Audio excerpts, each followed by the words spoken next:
Yeah, the one thing that has me on my toes though is Yato on Eve, you know, like we're seeing from the side of the valley a lot of mobility. Like really, who are you going to be able to lock down? Every single one of those heroes having a like giant escapability, and then you're pairing it inside of a Matilda, which is more of a mobility. So I feel like this is going to be that one pick that we see from Ackerman that's kind of just teeter-tottering on the line, I feel. Yeah, I mean, they do have a lot of mobility, and especially Tarzan, the Akai, I feel like doesn't. It's not the right vintage for the Eve stake, you know, because he's able to disengage with that heavy spin, and it kind of pops them off into kind of random directions. I mean, sure, you can kind of try to isolate one or two players, but when that real world manipulation comes down, you really want to kind of have them stationary. It's going to be interesting to see how Ackerman can make this work, but this could possibly be their last game, so they need to pull out all the stops. No better words than that. Will this be the final game of the night? If you're just coming in, this is the Valley going up against Ackerman in the grand finals. Definitely excited to see how this plays out. Will Ackerman drag this into another game, or will the Valley finish things here? You know, setting the stage like I always like to do here, T-Rax. This is...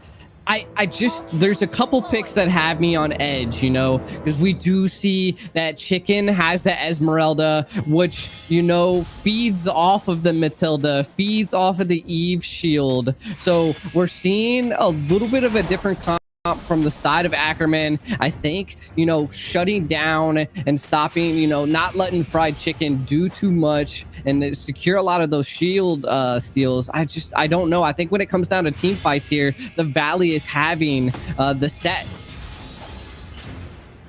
Yeah, and right now they're trying to put on some pressure. Galskitty doing his best to try to try to keep up that stance. That, oh my god. What I'm seeing here is Shark starting these minions and then feeding them the Zane. this I mean, just to try to max. Yeah, basically like a mama bird, just like just giving this pre-eaten minions to Zane already. I love it. I love the visual, man. I just don't know. I mean, it is true, and I feel like mobazane definitely excelled at the Blomon. He definitely went into that, like you want to say, a Farmville mode, and that seems like what he might be trying to do in this area. But we do see Super Shark in a little bit of trouble, low HP in the top lane. Again, trying to carry Basic a little bit because the Beatrix's damage early on is just too much to handle for Basic. Yeah, and we're just both playing a waiting game here, seeing who's going to go ahead and be the first one to make a mistake. But we are coming on to our first objective, and I think this is where dreams are created or born out here, especially in this early game where you need that aggression against the Valley. And with Yureshi on this Ruby, they will be able to kind of keep mobazane at bay as Tarzan comes in. World Manipulation does come out, and Zane decides, we're not doing this. We're going to back off. Another call made in the first hurdle goes to the side of Ackerman there, private. Yeah, and I was talking about this before. This is what I love, and this is what teams need to do. Make that decision. Can we take it? Can we not? If not, move on. Don't just try to fight it. Don't force something. And this is where the Valley excels, at those kind of calls. And then the entire team just kind of goes ahead and gets back to what they were doing on the map.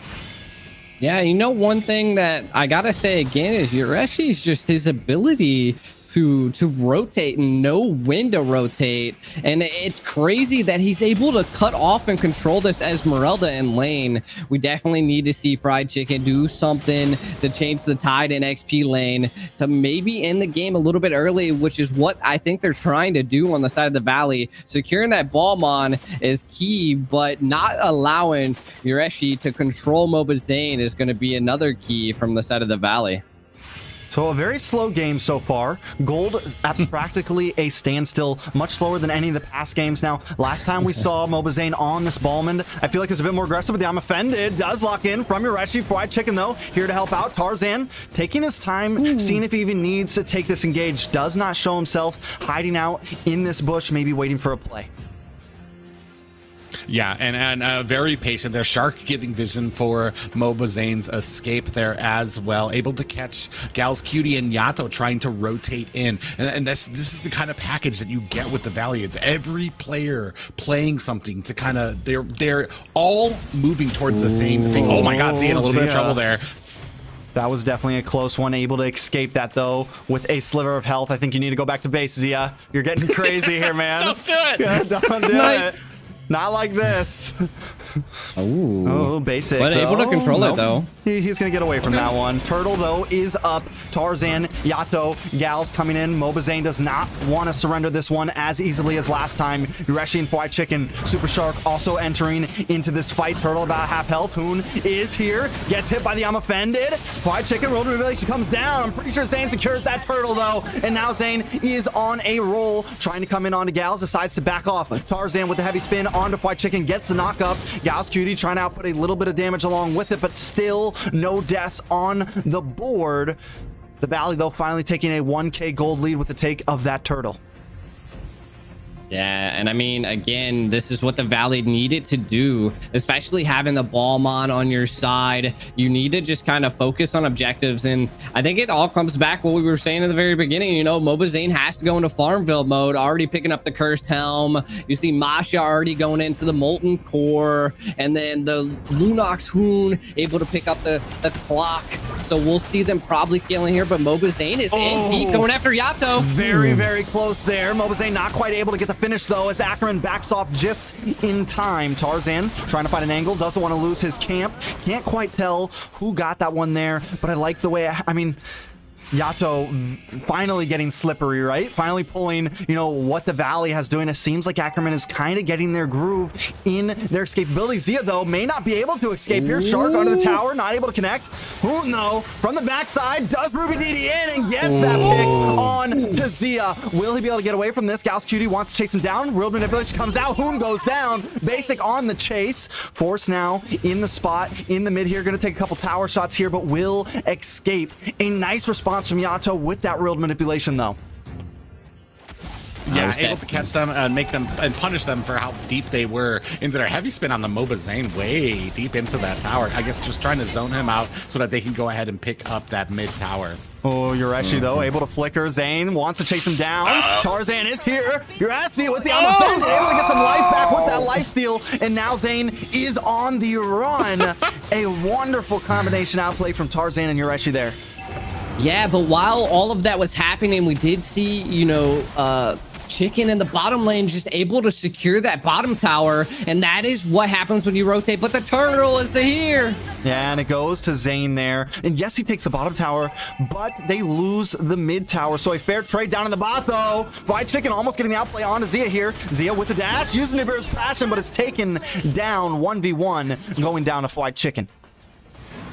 You know, unfortunately, I feel like a lot of these, we're starting to get caught up in what we were having the first game. Not everybody's kind of playing at the same pace. They don't have the same mission in mind. Even these small goals when it comes to these engagements, either chase Esmeralda during the objective, or are we going for the objective? That's what cost them the second one, and is really kind of pushing this into the side of the Valley. And Tarzan almost goes down there as well. And, you know, that right there is a perfect example of what you just said. They're getting a bit more split up. Not as much, you know, not as much taking these fights as a team. And the Valley is going to capitalize on that G. Yeah, and we do have to, you know, again, mobazane falling into that Farmville role. We're looking at, of course, Tarzan at 4,000 gold, mobazane at 1,000 gold more. So we're looking at sustainability here and the gold difference jungle wise. Not only that, Zia able to pick up basic, actually able to pick up that Demon Hunter, the Wind chant as well. So we're going to be seeing probably basic being popping off here, taking out a lot of that tank ability that they have on the side of Ackerman. Oh, Yureshi just misses a big I'm offended on Zane. Zane almost challenging him to use it, waiting to use that dash and get away. Now Zane gonna come in and try to contest this blue buff.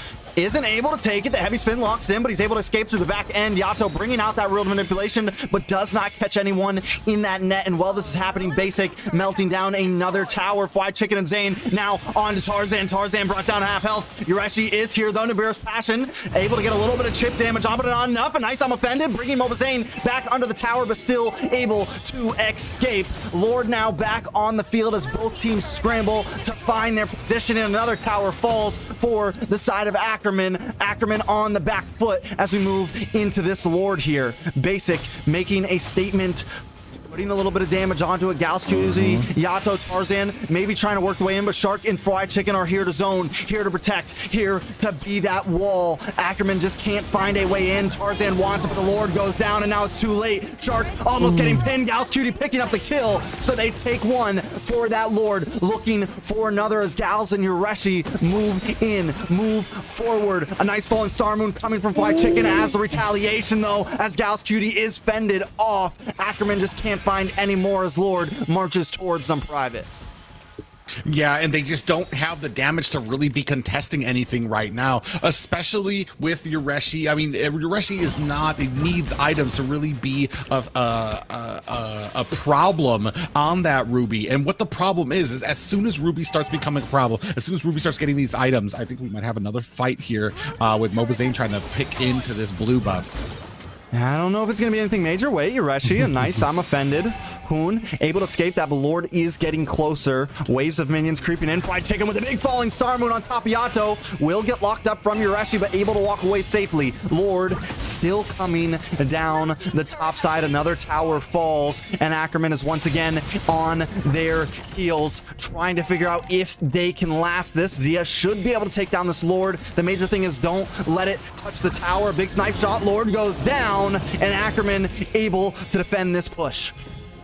Yeah, and I gotta say the biggest things that I was saying just from the beginning, you know, Gau's Cutie on the Matilda has 2 kills, no assists as a tank, a roam. So we are seeing that the Gau's Cutie's picking up a lot of kills and not giving it to the team. So that's huge. That's changing a little bit of the tide. Yato just not able to get those real world manipulations where they need it. And look at this gank fight. Oh, Yureshi goes down. Zane picking up that kill. Tarzan still wants to fight for this red buff. Fried Chicken in the backside, getting hit by the heavy spin, but able to sprint away. The orange buff does go to mobazane once again. Tarzan getting denied. Tarzan getting oppressed. Mobazane on this Ballman, still 0 deaths. I'm talking 2 games here. This is second time playing it. Has not died on it yet. Just creating such a presence. It is hard to beat. Real manipulation does come down. Basic. Fried Chicken now on the backside. Hoon with the brilliance trying to escape, and Ackerman just trying to defend. But they keep on going. Zane staying up front, knowing they don't have the damage to compete. Zia is just not there yet. Yureshi trying to find something with a nice I'm offended. Finally putting some nice damage. Zane finally goes down. Basic could be next. Uses the flicker, but finds him. Will go down next. Ackerman now on the chase. As Fried Chicken hides out in this bush, we know he has that falling Star Moon. Does he want to try to take this here? Does he want to try to do this here? Now, the rest of the team is coming in. Ackerman, Yureshi locking up Hoon. Hoon goes down. Fried Chicken could be next here. This is big. Tarzan continuing to move in. Ackerman might just take this. They're continuing on the push right now. Minions all over in their favor here right now. Fried Chicken actually might be in trouble. Just all gets taken down now. And we have 5 members to 3. How did they just turn this around? Yeah, I mean, it all comes down to, you know, again, we're seeing Zia now picking up, you know, the Hawes Claws, being able to have more sustainability and tied in with Yureshi there. And what we're seeing from the side of the Valley is that they went for more of the offensive, trying to end this game very early. And I think it's coming down to, again, they just don't secure enough anti-heal, and their sustainability from the side of Ackerman is just there. It's like they can't beat it. Did I break my mic, guys? Did I break broke it? your mic. I broke my blew mic? my ears out. Too intense of a game. All right, we'll bring it down a little bit, or back up from the mic a little bit. I think maybe we got a little too loud, too close. The Valley, though, is finally on the back end here. I mean, they do have the damage to be able to melt down this Lord, but Ackerman is hungry. Will we see another game here? Yeah, but here's the problem. Hoon is going to be a huge problem as we start getting later and later into this game. Already having Lightning Truncheon and Clock of Destiny. He's just looking for that Holy Crystal. Here down comes the real world manipulation. Yeah, Lord is here, knocking at the door. Yato with the real manipulation. A nice I'm offended onto basic there. Out comes the Soaring Eagle. Shark taking a lot of damage. This time, the Valley is on the back foot. Fried Chicken trying to find something here. Not quite able to finish it. Zia still up. Has the shotgun. Gonna flicker in, burst down the base, and the game. Wait, it's still up. No, the game goes to Ackerman. 3-2. This is huge. Wow. This is what I was saying. Let's go, Ackerman. A lot of aggression there, right from the back, on their back foot to defend. Ruby gets a good I'm offended, takes down 3 members, and then the rest of Ackerman keep on pushing into the lane and never let up that pressure. This is the Ackerman that I came here to watch. Yeah, and I mean, I was talking a lot, like Ackerman definitely made me eat my words. They played that very well. I didn't suspect, the Matilda to play a role, the Eve to play such a good role, but it did. And I'm glad, they made me eat my words. So GG's. The biggest thing